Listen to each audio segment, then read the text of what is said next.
I'm more than halfway through now. Chapter 8, The Rings of Saturn, 1963.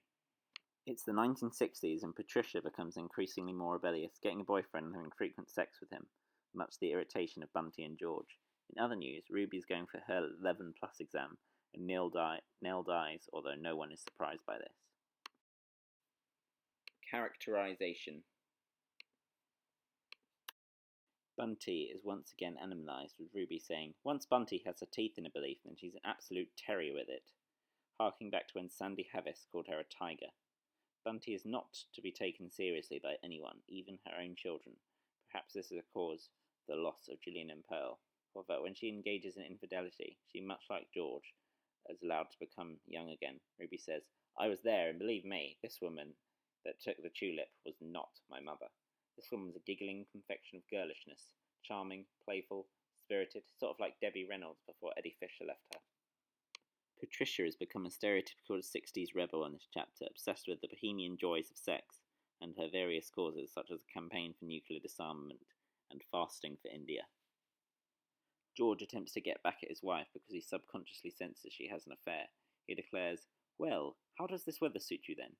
We'll pay for the sunshine, eh?" using his shopkeeper's stock of small talk with his wife, which shows how disconnected they are as a couple. They've been together for over 10 years and they've had 4 children, and they're still talking about the weather. Honestly. Techniques.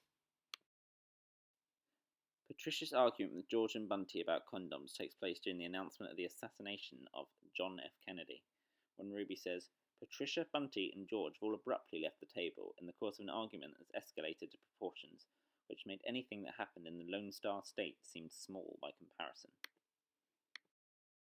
Bunty turns to look back and after a slight pause says, "That was my mother, and the hairs stand up on the back of my neck, because I knew with a certainty of premonition that one day I will say exactly the same thing."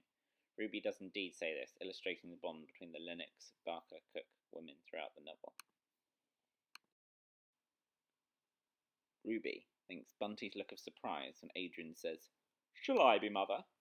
is because no one has ever offered to swap this role with her before. You can see she's tempted. But in reality, it has to do with the fact that Adrian is a homosexual, and this is still illegal in the 1960s, even though it gets legalised in 66, or this is 63. Patricia becomes a rebel stereotype of the 1960s, campaigning for such issues as nuclear disarmament and civil rights, as well as having frequent sex with her boyfriend Howard. Atkinson clearly comes to satirise these people, with Patricia saying things like, "Comfort, Ruby. Romantic love's an outmoded bourgeois convention." The music of the 60s also features prominently in this chapter, such as Elvis, who is Ruby and Patricia's blue suede shoed hero. Despite the sexual freedom of the 1960s, however, George and Bunty are still disapproving of Patricia's relationship, probably due to the fact she's not married, showing the hypocrisy of both George and Bunty, since they also have extramarital relationships. And they are married, so that makes it worse. Ruby saying Patricia's favourite things like Howard, the campaign for nuclear disarmament, and the Beatles, who have rapidly taken over from Elvis and our fickle affections. We still have time for some good old Pearl foreshadowing, even with all the 1960s bullshit.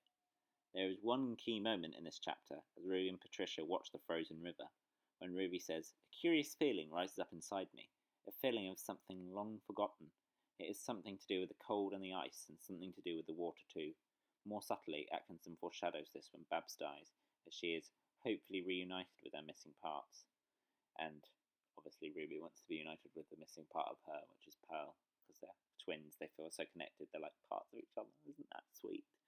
As well as the usual Pearl bullshit, Patricia looks uncomfortable, even more pale than usual and rather edgy, as if she can't sit on her seat. While this is chalked up to Ruby as to be an allergy to shrimp, this is really foreshadows Patricia's pregnancy in the next chapter. Themes. The Lennox women are teetering between the two worlds of innocence and experience, which is symbolised by the danger of the Rings of Saturn in the Astron game. Ruby yearns for the magical simplicity of the world of ye olde England, although we know from Chaucer's portrayal of the 14th century it was beset with problems. This is a larger symbol for the problems Ruby faces from blocking out the memory of Pearl, but she doesn't remember Pearl or the incident of her death. She still has horrific feelings which almost drives her to suicide. Living in this fantasy that Pearl doesn't exist is even more dangerous for Ruby than the reality that the trauma happened. Accepting it will solve her problems.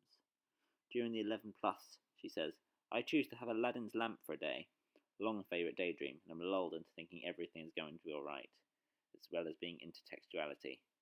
This is her living in her fantasy world.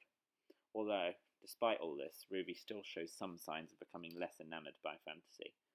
She calls the stairs in the house ghostless, whereas before she has maintained that there are loads of household ghosts living around everywhere. Patricia takes the place of Ruby as the least favourite Lennox child, after she shows compassion towards Bunty's anguish, saying, Is something wrong, Mummy?